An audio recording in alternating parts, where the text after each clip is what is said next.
నేను 2007లో ఉప సర్పంచ్గా ఉత్తనూరు, శంకాపురం, ఈడుగొండపల్లితో నా ప్రజాప్రతినిధి జీవితం మొదలు పెట్టడం జరిగింది. 2007 నుంచి ఈ రోజు వరకు గ్రామంలో మా మిస్సెస్ సర్పంచ్గా కూడా కొనసాగడం జరిగింది. నేను సింగిల్ విండో వైస్ ప్రెసిడెంట్గా మరియు ప్రెసిడెంట్గా మరియు ప్రస్తుతం ఇప్పుడు ఒక డైరెక్టర్గా కూడా కొనసాగుతుండడం జరిగింది. అలాగే మీ అందరికి కూడా ఇన్ని రోజుల వ్యవధిలో అంటే సుమారుగా నేను 18 సంవత్సరాల వ్యవధిలో నేను చూసిన అనుభవం కానివ్వండి, నేను చూసిన మన ఈ సమాజంలో ఎవరి మాటకు లొగ్గి పనిచేస్తున్నారని తెలుసుకోవడం జరిగింది. ఆ వాటిని తెలుసుకునే నేను ఈరోజు మీరందరూ మనమందరం ఏకమైతే ఎవరు ఏం చేయలేరనే ఉద్దేశంతో ఈ కార్యక్రమానికి జరిగింది. ఈ కార్యక్రమంలో మేము ఒకటే చెప్తున్నాము, మాతో పాటు నడిచిన ప్రతి ఒక్కరు, నాతో పాటు ఈ రోజు చేరబోయే కాంగ్రెస్ కార్యకర్తలందరికీ కూడా ప్రతి ఒక్కరికి నేను అందరికి కూడా అండగా ఉంటానని తెలియజేస్తున్నాను. ఎందుకంటే నేను అండగా అంటే మన వెనక ఒక అసెంబ్లీ టైగర్ ఉందని చెప్పి, ఎందుకంటే మనమందరం చాలా విషయాల్లో చూసాం. సరే కొన్ని ఒడిదుడుకులు ఉండొచ్చు, కానీ ముక్కు సూటిగా మాట్లాడే వ్యక్తి ఎవరంటే అది అసెంబ్లీ మొత్తం 116 ఇళ్లలో సంపత్ కుమార్ పేరు చెప్తుంది. ఇక మనం ఇలాగే చెప్పుకుంటూ పోతే ఏదైనా కూడా కమాండింగ్ చేయ వ్యక్తి ఎవరైనా ఉన్నారంటే ఎమ్మెల్యేలో మన మాజీ ఎమ్మెల్యే సంపత్ కుమార్ అని నేను తెలియజేస్తున్నాము. మండలంలో కాంగ్రెస్ జెండా ఎగిరివేసేదాకా శ్రమిస్తూనే ఉంటాము. మండల టిఆర్ఎస్ పార్టీలోని ఒక ప్రధానమైనటువంటి వర్గము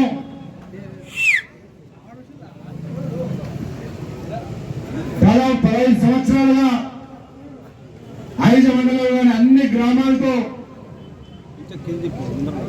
అనుబంధము, సంబంధాలు, ఆ గ్రామ ప్రజలతో ప్రేమ, అభిమాన, ఆప్యాయతలను పంచుకొని చిన్న స్థాయి నుంచి ఎదుగుతూ మండల స్థాయి నాయకుడిగా గుర్తింపు పొంది మండలంలో అన్ని గ్రామాల్లో కాస్త కూస్తో తనకంటూ వర్గము, అభిమానులు, మిత్రులు ఉండే విధంగా ఈ రోజు వరకు బీఆర్ఎస్ పార్టీలో కొనసాగి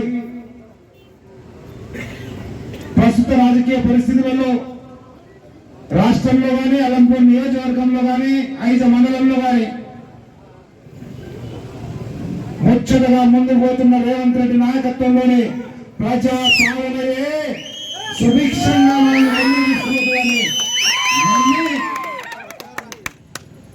కాంగ్రెస్ పార్టీ ద్వారానే మన మండలాన్ని కానీ, నియోజకవర్గాన్ని కానీ అభివృద్ధి చేసుకుందామని చెప్పి ముందుకు వచ్చినటువంటి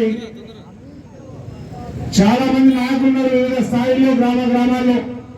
కానీ ప్రధానంగా అందరి పేర్లు చెబుతా, అందరినీ కలుస్తా, అందరి కండువాలు కప్తా. కానీ ప్రధానంగా ఈరోజు కాంగ్రెస్ పార్టీ సిద్ధాంతము, రాహుల్ గాంధీ గారి నేతృత్వము, రేవంత్ రెడ్డి గారు 2 సంవత్సరాల ప్రజా పాలన, రాబోయే రోజుల్లో కూడా ఈ ప్రాంత అభివృద్ధికి కాంగ్రెస్ పార్టీ మార్గమే తప్ప వేరే మార్గం లేదు అని నమ్మి వచ్చినటువంటి మాజీ సింగిల్ విండో అధ్యక్షులు మీ అందరి ప్రియతమ నాయకుడు కాంగ్రెస్ పార్టీ ఆధ్వర్యంలో ముందు పోవాలి, ఈ ప్రాంతాన్ని అభివృద్ధి చేసుకోవాలనే ఆలోచనతో ముందుకొచ్చినారు. దీంతో పాటు వారి మిత్ర బృందం ఎవరైతే వచ్చిందో ఇప్పుడు అందరి పేర్లు చదువుతాం, అందరి కన్నాలు మొత్తం సాధారణంగా కాంగ్రెస్ పార్టీలోకి ఆహ్వానిస్తాం. వారందరూ కూడా కాంగ్రెస్ పార్టీ తరఫున హృదయపూర్వకంగా కాంగ్రెస్ పార్టీలోకి ఆహ్వానం పలుకుతా ఉన్నాం. మీ భవిష్యత్తు రాజకీయం మీ మీ గ్రామాల్లో సంపత్ కుమార్ జిమ్మేదారి. మీ గ్రామాల్లో అభివృద్ధి కానీ, మీ రాజకీయ ఎదుగుదల కానీ, 5 మండల అభివృద్ధి కానీ తప్పకుండా నా బాధ్యతగా నేను స్వీకరిస్తా.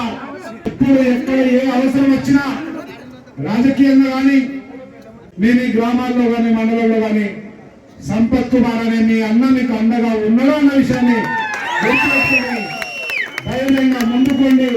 భవిష్యత్తులో ఇంతకుముందు అందరి సమక్షంలో చెప్తున్నా, ఇంతకుముందు 10 సంవత్సరాలు టిఆర్ఎస్ పార్టీలో ఉండి ఏమైందో ఏం కాలేదో మీకు తెలుసు. అంతకంటే మంచి రాజకీయ భవిష్యత్తును మాత్రం ఇస్తా, ఏమాత్రం ఆధారపడకండి అని మాత్రం చెప్తాను.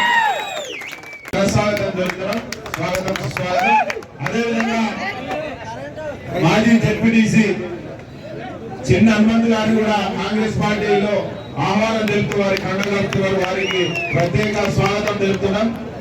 అల్లంపూర్ మరియు ఐజ మండల కాంగ్రెస్ పార్టీ తరఫున స్వాగతం, సుస్వాగతం. అదేవిధంగా జై కాంగ్రెస్, సంపద నాయకత్వం, జై రామడన, జై రామడన, జై రామడన.